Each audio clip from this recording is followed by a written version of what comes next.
as I go through this slide presentation, I want you to understand a couple of things, because I noticed people trying to write down like every single word that's on the screen. It used to be, before COVID happened, that I wasn't having to record myself, and so I could have a slide show up with just like a few simple bullet points in the text, and then I could have all of the text that I wanted to be able to remember in the notes. But since I have to record off of my screen, I can't have my note view on the screen. So when I have a lot of text on the screen, it's mostly for my benefit, right? So that I can stay on task. And so I have little areas that if you must write down something, there's areas that are highlighted in yellow that I think are important enough to make a quick note about and jot down. Don't feel like you have to write down the mountains and walls of text that pop up on the screen. That's for me. That's to keep me on task, because I can very easily wander and get off topic if I'm not careful. Or absolutely draw a blank and forget what the next point I wanted to make was. Today and Friday, we're specifically going to talk about integrating art into the classroom. We're going to look at one specific model for doing that today, discipline-based art education, or DBAE. This is just one model. There are plenty of other models for how art could be taught in the classroom. But this was one of the first very firm ones that got a lot of attention. It was really integrated into a lot of schools. It has faced criticism, and a lot of schools have moved away from it in the last decade or so. But interestingly enough, you look at models that have come after it, and many of them build into the structure a lot of the same stuff that DBAE had. But understand it is one model and only one model. We don't have the kind of time to really go through lots of different models. This will be one that's a good basis for us, though. And you might think about how you might springboard off of it, or what portions of it maybe you don't agree with and you would change. And then Friday, we'll talk about ways of assessing and grading, if you will, artwork. How do we even do that, right? So DBAE, discipline-based art education. It was developed by this guy named Stephen Dobbs back in the 1980s. And he published what is referred to as the DBA Handbook in 1992. And it came along at just the right moment in time. Dobbs was frustrated by art education in K through 12, where he wasn't seeing any unifying standards, and he sort of saw a lot of schools just sort of breaking off into two camps, each of which he saw as being equally problematic. One camp was very dogmatic. It was very much like you must learn to do these very specific things, and was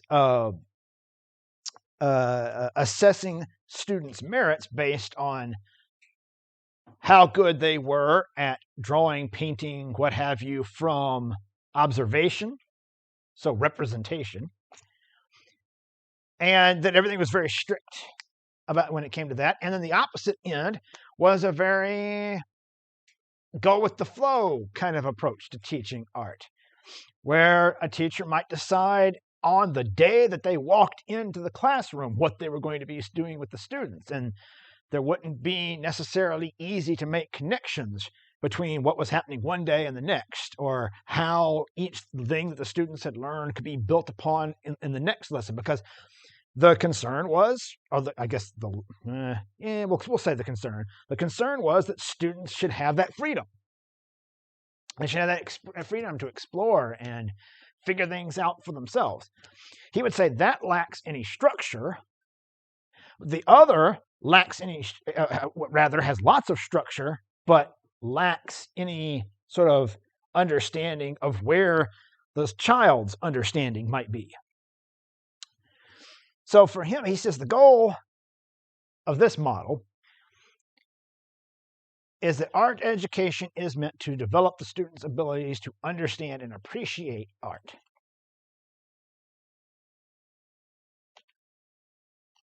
That should be first and foremost.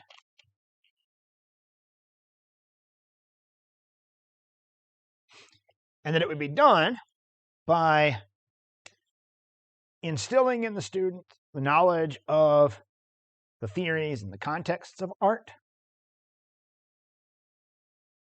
Certainly production is part of it, but let's start thinking about some of the ideas behind why art is made and where we find art, what is its context.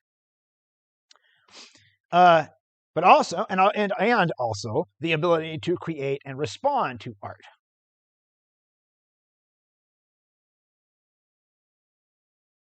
So it becomes multifaceted. It's not just that an end goal is for students to learn how to make the most realistic looking imagery. It's not purely experimentation, but that students should get an understanding of why, as well as how we make art, and then be able to look at and respond to it in educated ways. Now, one of the reasons it gets criticized by those who would criticize DBAE is they say, well, this then ritualizes it all, and it makes it into this strict structure. And that's ignoring, however, a lot of what he actually wrote, which was that he wanted to have essentially just a framework in place, and then you could sort of plug in what you felt was important, or remove what you didn't feel was important. But a lot of schools in the 90s really put this stuff into place, and they put it into place very strictly, which is why it gets a lot of detractors now. But much of what it stands for and how it works is still incorporated even into any art class that you might take in college.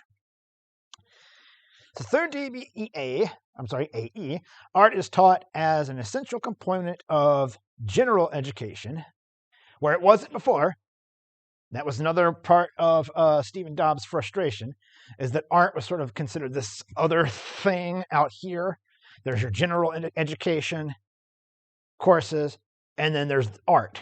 That's that place. It's people thought of it essentially like recess for the kids, like go in there and get your energy out in the art classroom. But also that in the classroom, the students should be treated as potential professional artists who may want to pursue that one day. So there should be a foundation for specialized art study in there as well. Getting students, you may have a class that's full of a bunch of kids, most of whom never plan to go and study art beyond this. But if there's that one or two kids in there for whom this could be the thing that sparks their interest in this as a career, you want to start putting those foundations in place so they are ready.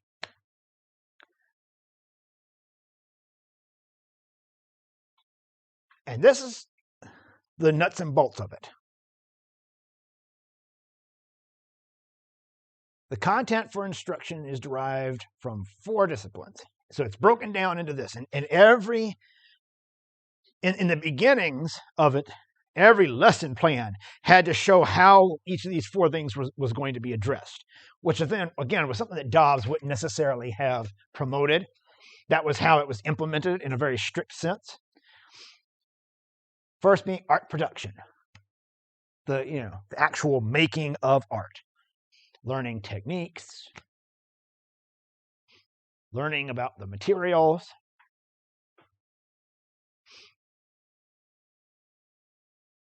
learning how to gather your materials, make the thing, clean up after yourself, the actual production of making the thing. Then art criticism, responding to and being able to make judgments about art.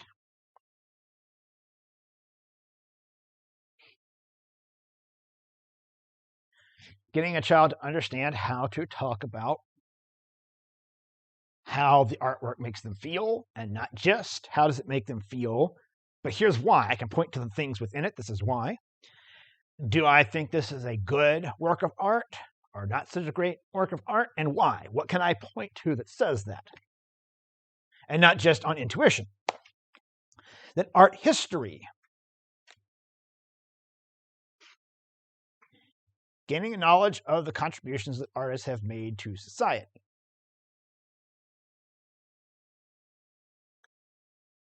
So we haven't even dived into actually producing art yet. And this has already come up, right? Because in talking about the elements and principles of design, right, I could have easily just told you about them and we could have moved on. But in almost every case that we looked at, I gave you an example of an artwork from art history. And let's look at how this thing that we're talking about is used within this particular work of art.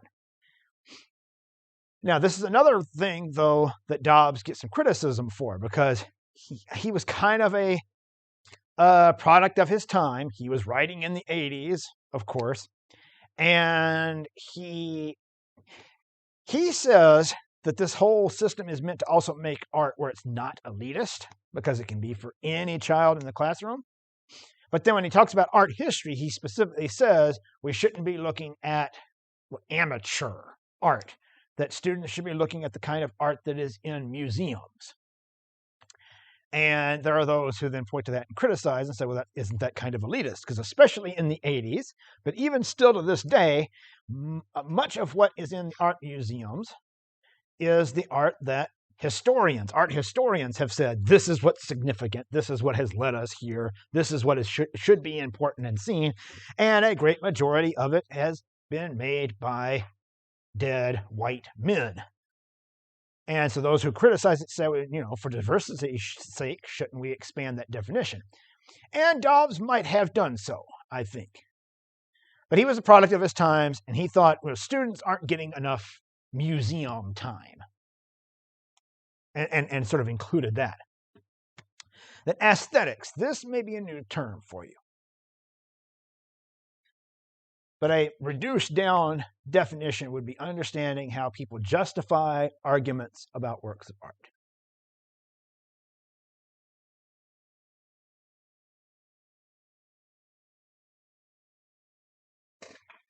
It's kind of the philosophy of art, if you will.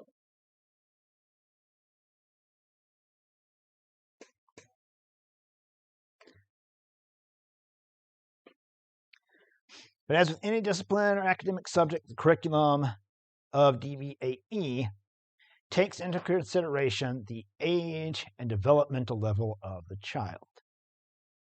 And that was something that Dobbs felt was missing from a lot of K through 12 art education up until that point.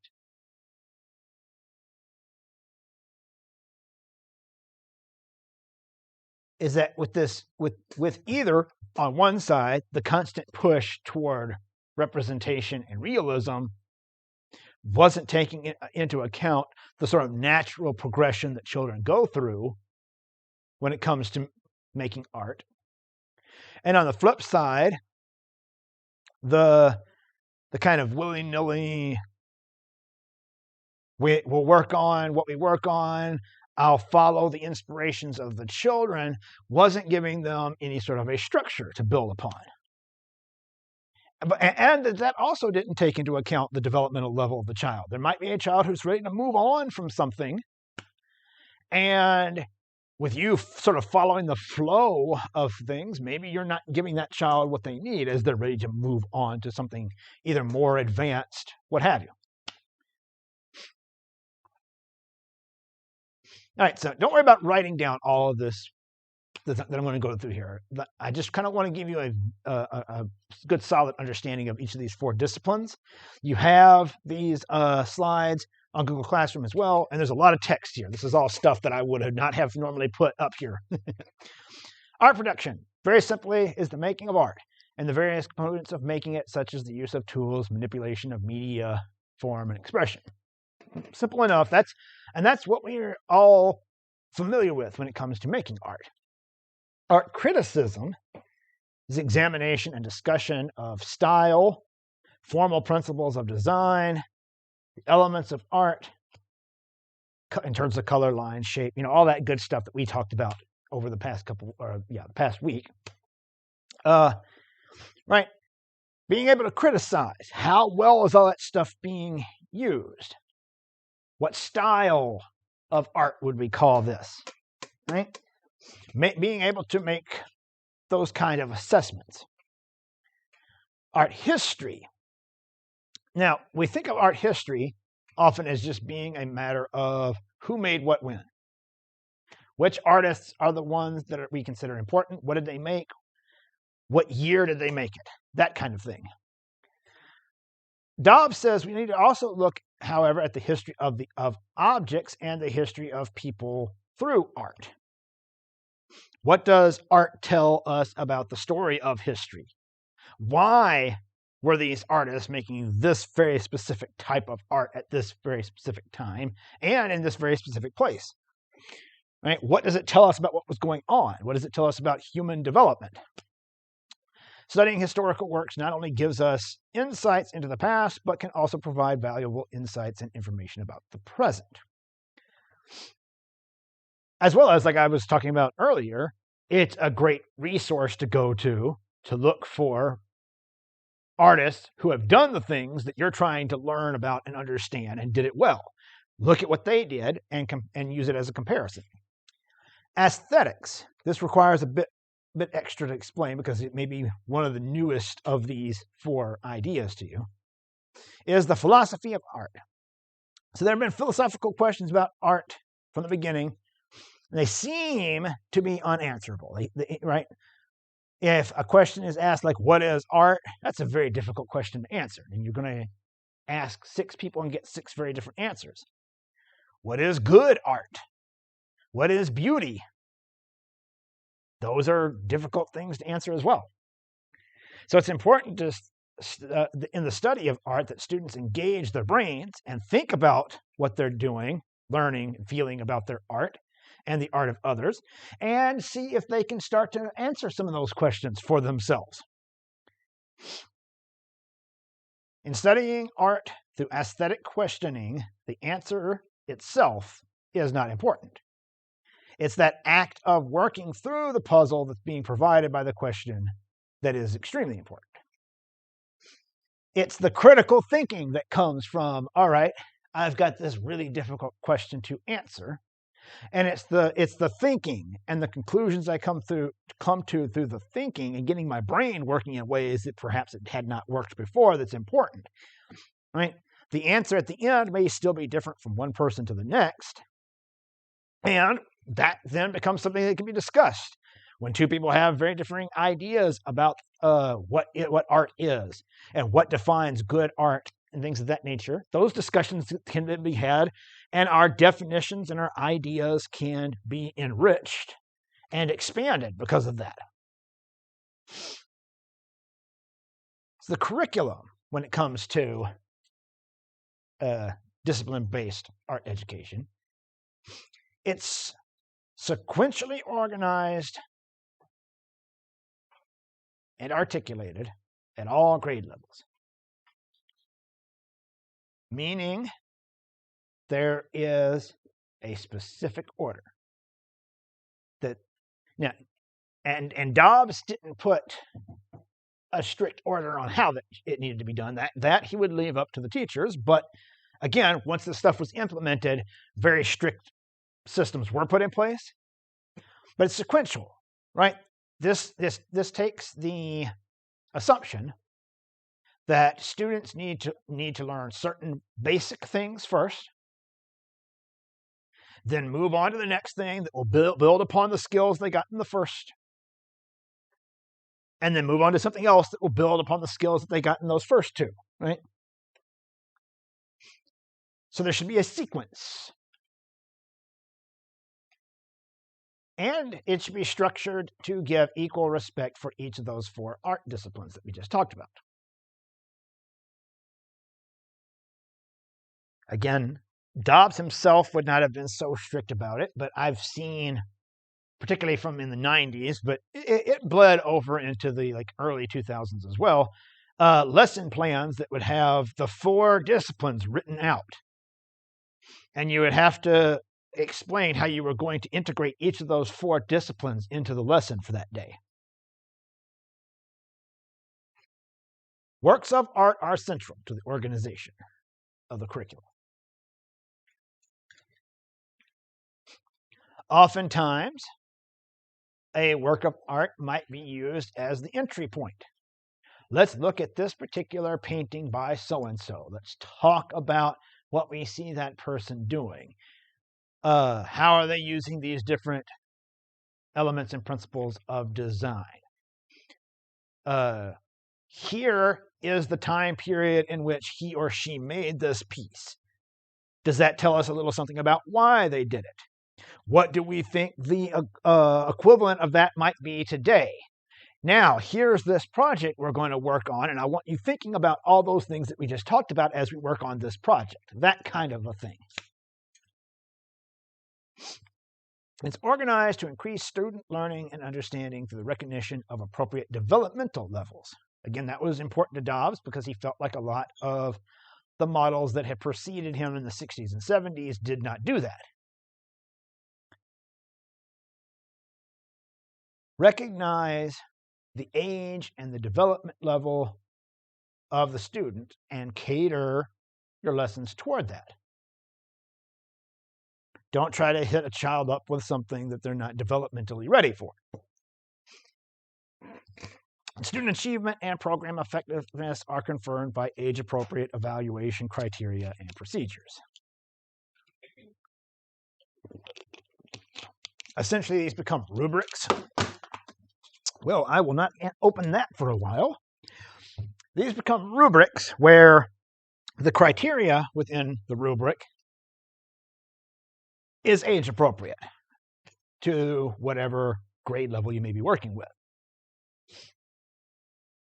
Oh, I'm sorry. I saw there were still a couple people writing. I thought I had one more point, but I guess not. I'll hold off just a sec before I move on.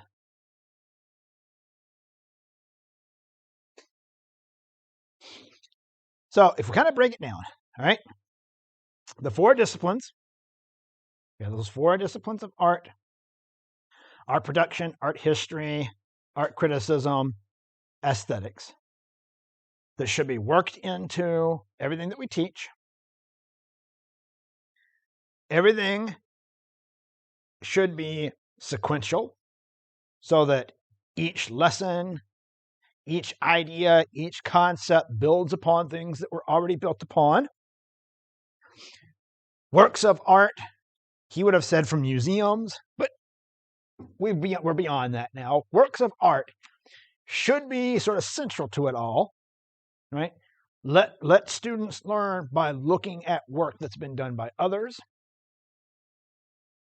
And keep in mind where the child is in their age and development. And I said, this is only one model. There are plenty of other models. There are those who criticize this one for sure. But here was the benefit, I would say, of this. I'm not trying to advocate for it. Understand, I'm just presenting it as a model, and I'm trying not to advocate one way or the other. Just trying to talk about how Dobbs approached things. But for me personally, I didn't know this was going on behind the scenes. But as this was getting integrated into schools, I just so happened to be in high school.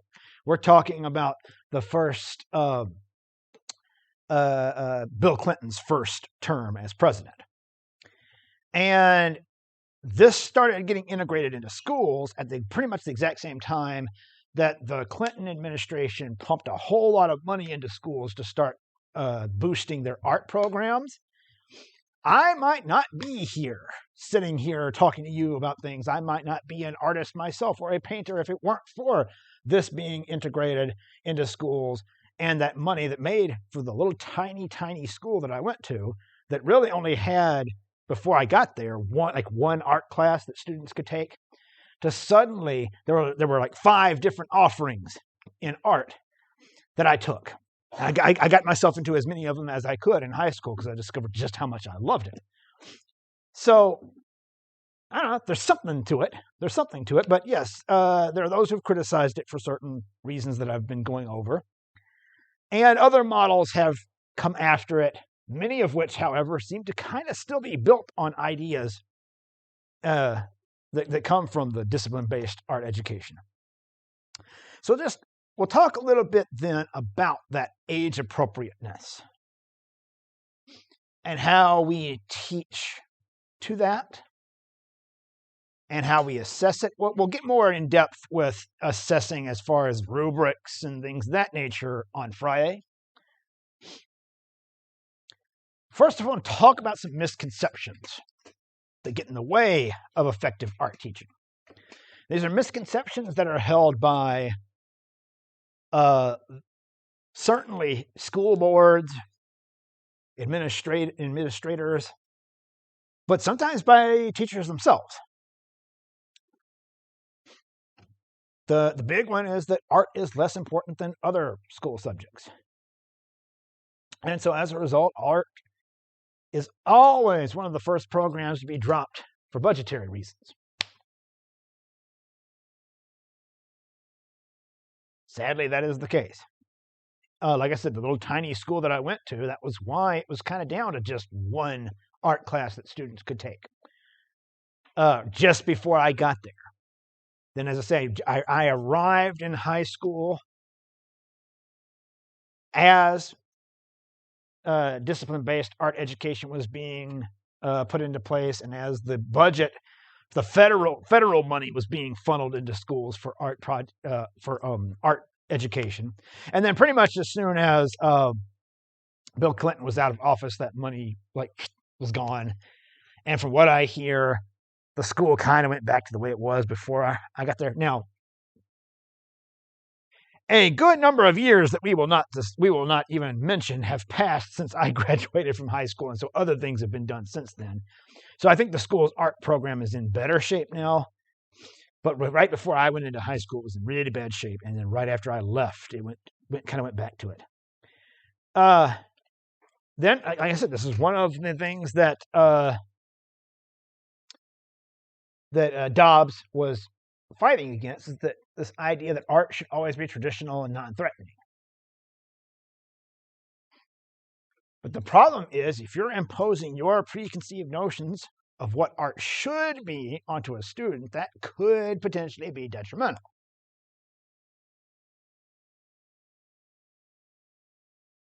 Because built into the nature of art is not knowing what type of an artist that student could develop into. Or the kind of imposing preconceived notions of what art should be onto a student is oftentimes the thing that gets a child who really loved making art, drawing, coloring, what have you, to suddenly quit because they see themselves as being unable to rise to these standards that have been put upon the thing that they were enjoying creating, which now suddenly has standards that they have to reach, right? Another misconception is that since the art is subjective, this is the opposite of what we just said. Since art is subjective, anyone's taste is acceptable, and therefore assessments and judgments can't be made. Kind of the opposite end of the spectrum. When in reality, it is entirely possible to set criteria for assessing students' work and for discussing and judging works of art.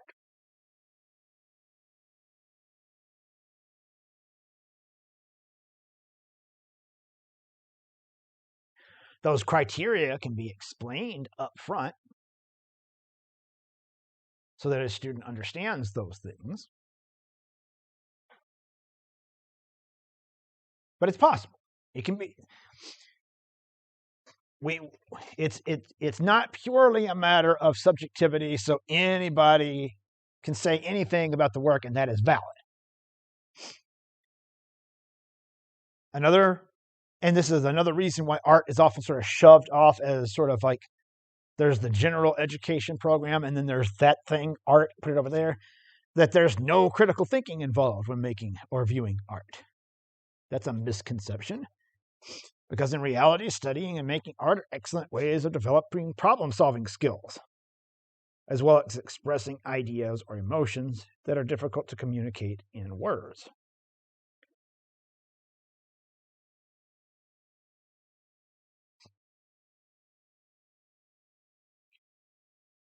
And that's because in art, we often set up a problem for ourselves to solve, whatever that problem may be. Whether it be representation of the thing that is in front of us, whether it be I want to make a piece of artwork that will elicit happiness, sadness, anger in the person that I'm making this, the person who's going to view this thing, rather.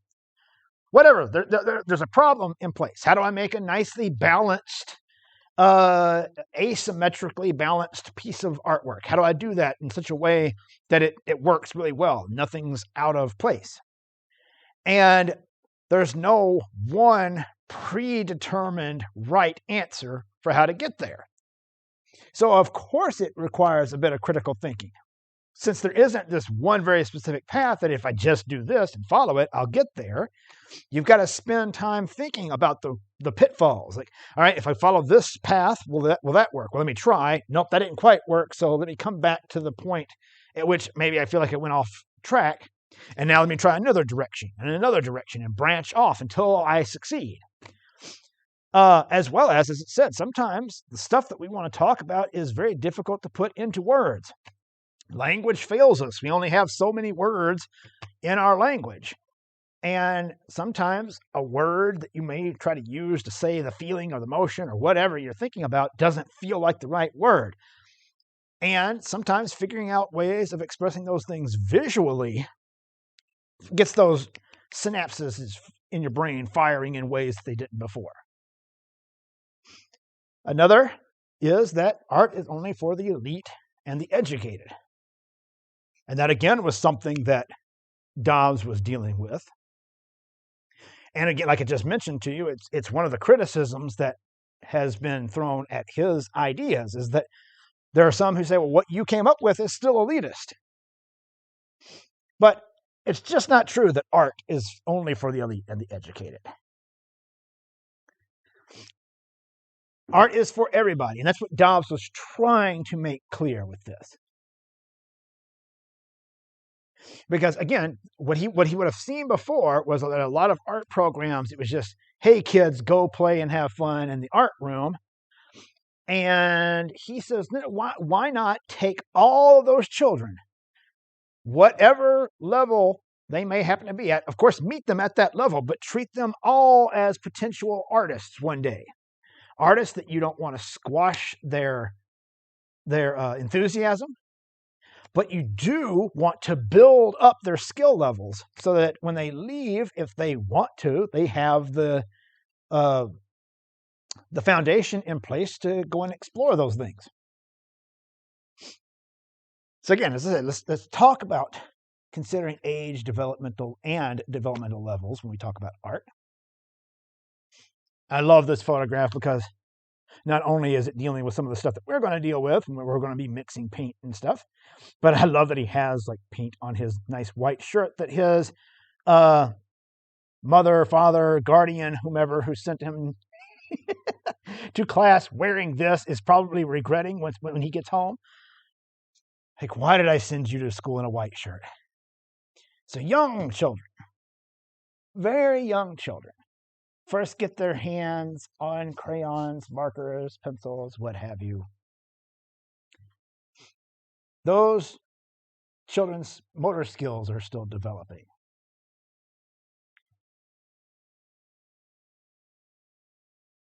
And they think very differently from adults. Adults have a tendency to want to look at a piece of artwork and try to figure out what was being portrayed. What did this child think they were drawing? Is there supposed to be a horse in here? Is there supposed to be a house, sun? And children don't think like that. Children are looking at the colors. They're enjoying the way the marks go down the page. They're enjoying how if they make certain movements, things happen in an image. So things get sort of scribbled on and thrown around. They can look sort of chaotic to adult minds. And they're very abstract as a result. Child is not worrying about whether or not this piece that they do looks like something in the world.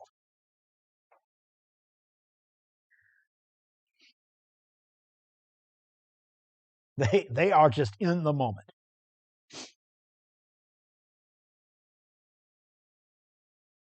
My daughter is 5 right now, and for a good portion of her life thus far, she was in this stage. All right, so don't worry about writing this stuff down. These are just questions I'm going to pose on each of these. All right, so I want you to put yourself in the position of working with a child who's at the age level where this is appropriate, and this is what they are coming up with. So what elements or principles of design do you think would be appropriate to introduce to this young child who has just presented this? This is what they did without any kind of instruction whatsoever. What kind of things can we talk to that kid about? And if you want to combine that with feedback, what kind of feedback would you give the student? We can do that as well. Ideas, throw it out there.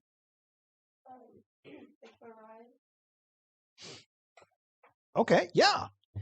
That is certainly, we could certainly, we may have to simplify the terms down for them, right? But we could talk about I really love just how many colors you chose to use. That's awesome. And how over here you were scribbling in circles, and over here you kind of went zigzaggy. Like there's so many different things you did within that. Yeah, that's something we could talk about for sure. What else?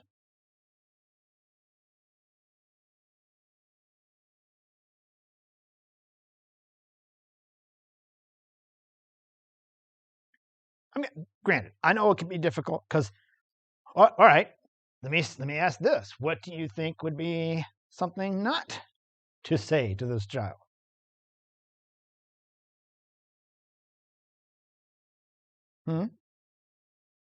Well, yeah. That would be a particularly mean thing to say to the kid. But what often do you hear said to a child when they present a picture that they're really proud of and it looks like this? Huh? Yeah. It's like people people will say, "What is it? What were you drawing? Tell me what it is." Right? The kid's like, well, that's what it is. Why are you asking me that question, right? So that can become something that can be harmful to say something like that. So we could talk about things like color, line.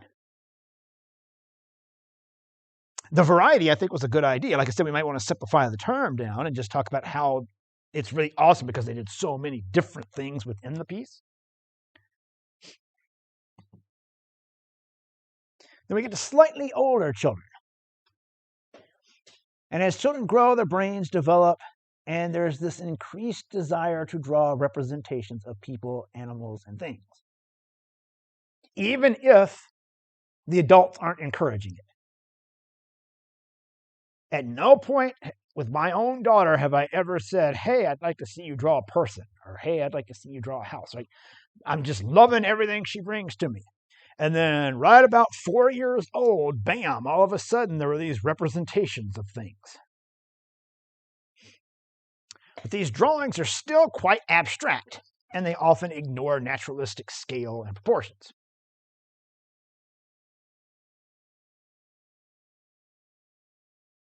In fact, a lot of times, scale will be based on what they feel is important. This is bigger because it's the important thing. This thing over here is smaller because it's not as important.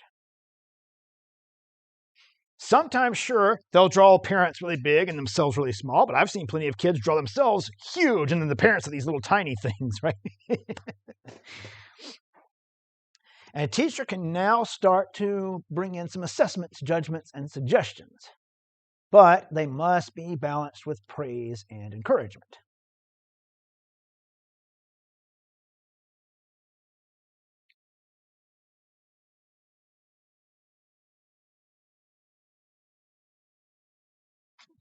And you want to be careful not to impose your own ideas about how art is supposed to look when teaching.